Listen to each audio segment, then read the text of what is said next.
As plantas precisam que a água presente no solo e captada pelas raízes chegue a todas as partes do corpo. Isso é possível principalmente pela presença de vasos condutores. Explique de que maneira a água consegue chegar a todas as partes da planta.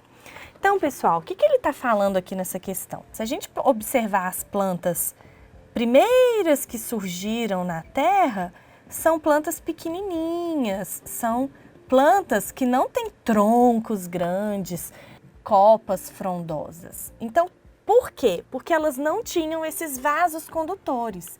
Os vasos condutores permitiram que as plantas alcançassem um tamanho maior, porque a água consegue seguir da raiz até as folhas.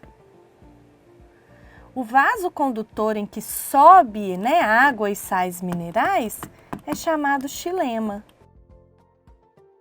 Mas tem também um outro vaso condutor que desce com os produtos da fotossíntese para raízes, para o tronco, para as partes mais baixas, que é o floema. Então, o que acontece especificamente com a água, pessoal? Essa água entra, a gente já viu, entra pelas raízes. Só que ela só é capaz de entrar quando, entre aspas, sobra um espaço para ela. Então, o que isso significa?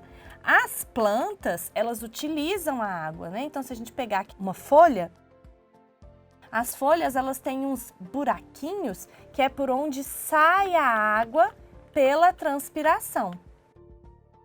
Então, quando sai uma molécula de água lá em cima na folha, é capaz de subir outra molécula de água, entrar.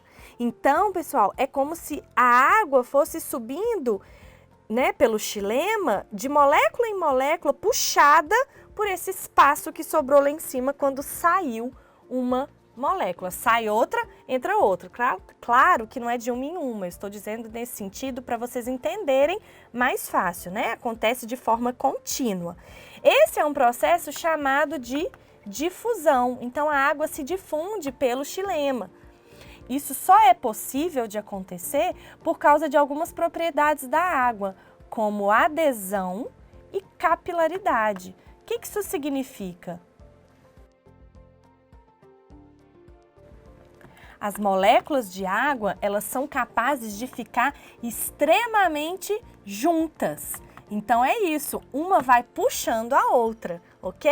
E a capilaridade é a capacidade delas se manterem juntinhas assim, formando um fio. Então, se você pinga uma gota de água, por exemplo, numa superfície, ela não espalha completamente, ela fica naquele formatinho de gota, ok?